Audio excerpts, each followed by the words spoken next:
Assalamualaikum warahmatullahi wabarakatuh. Perkenalkan, kami dari kelompok 8 ingin mempresentasikan hasil dari diskusi kami yang berjudul tinjauan hukum terhadap makanan siap saji. Pertama-tama yang saya hormati Ibu Dosen Pengampu, Ibu Sri Hidayani Esa M.Hum. Adapun anggota-anggota dari kelompok kami, yang pertama saya sendiri sebagai moderator, Alfi Sahrin, yang kedua ada Hijrah ini, yang ketiga ada Roma Uli, yang keempat ada Gidati Sembolon.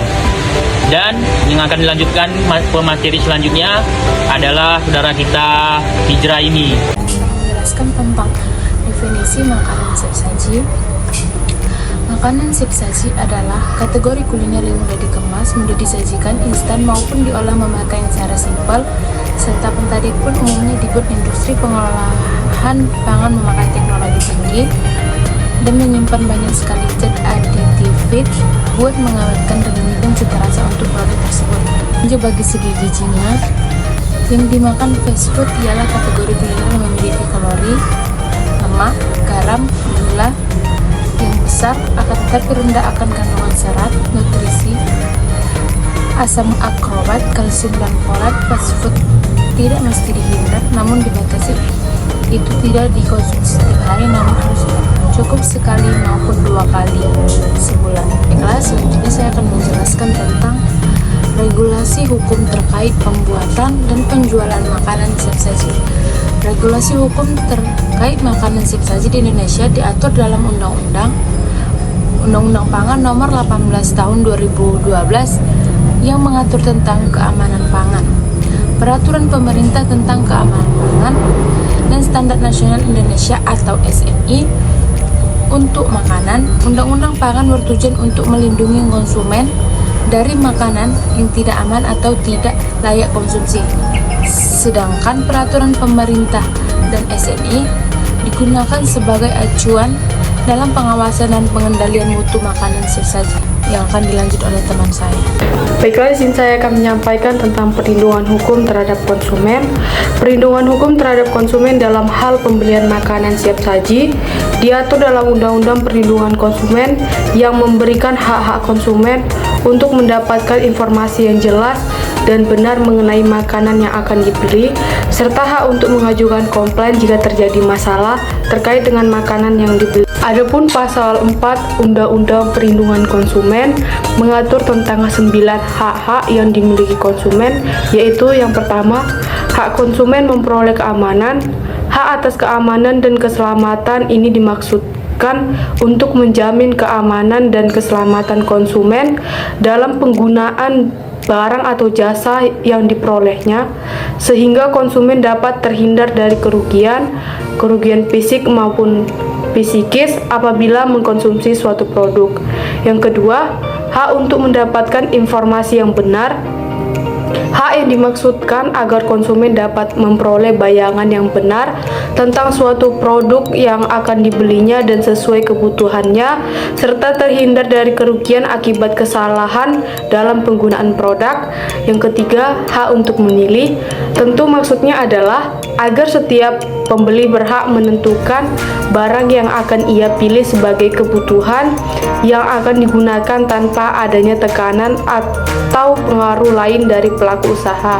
Yang keempat, hak untuk didengar.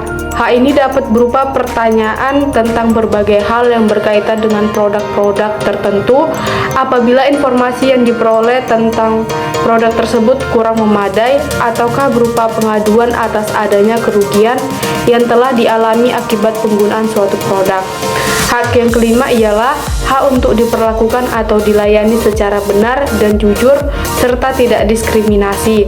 Hak ini dimaksudkan agar konsumen mendapatkan pelayanan benar dan jujur terhadap barang dan atau jasa yang ditawarkan dari pelaku usaha, dan melarang pelaku usaha untuk membeda-bedakan perlakuan terhadap setiap konsumen. Hak yang keenam, hak untuk mendapatkan ganti kerugian. Hak atas ganti kerugian ini dimaksudkan untuk memulihkan keadaan yang telah menjadi rusak atau tidak seimbang akibat adanya penggunaan barang atau jasa yang memenuhi harapan konsumen. Hak yang ketujuh, hak untuk mendapatkan pendidikan konsumen. Hal ini dimaksudkan agar konsumen memperoleh pengetahuan maupun keterampilan yang diperlukan agar dapat terhindar dari kerugian akibat produk.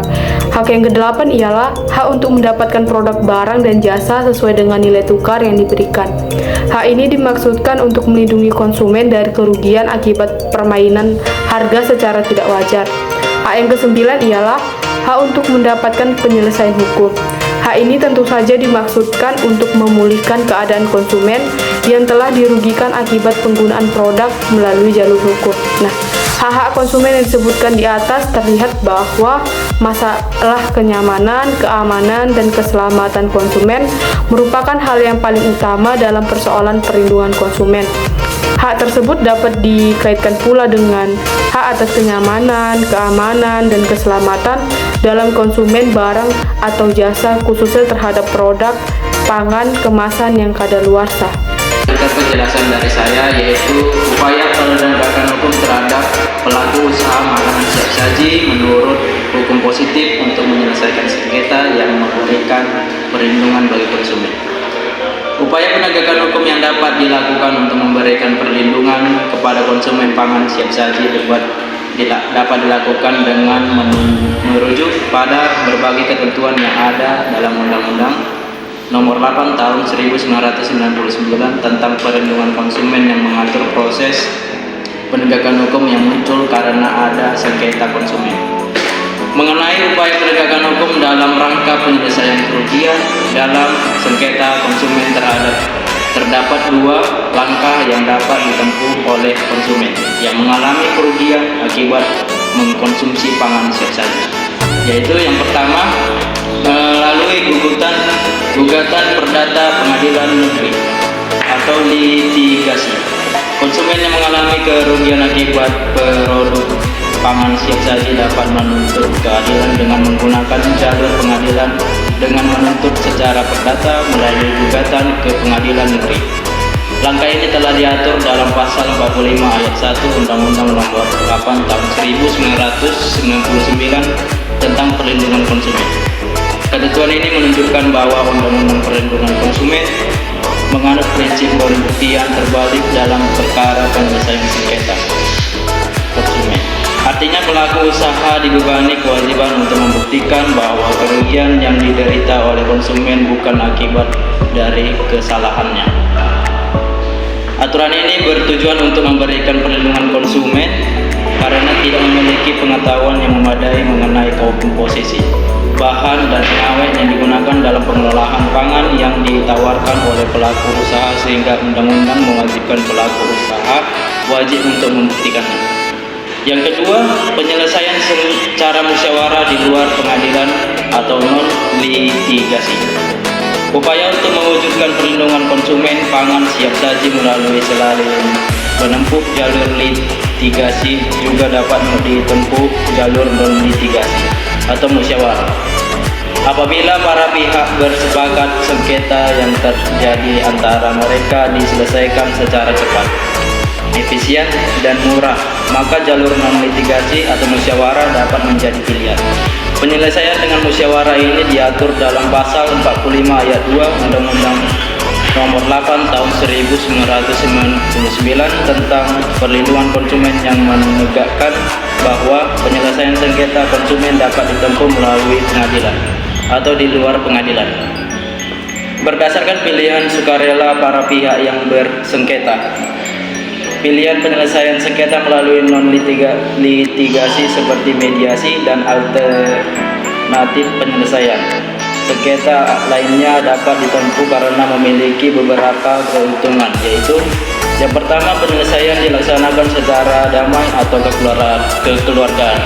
Yang kedua, proses non-litigasi relatif lebih cepat tanpa memakan waktu yang lama dan biaya ringan.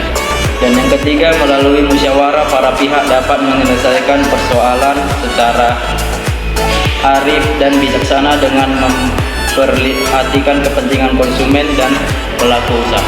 Selanjutnya dilanjutkan oleh moderator. Baik, kesimpulan dari makalah kelompok kami, makanan siap saji memang telah menjadi bagian tak terpisahkan dari gaya hidup modern.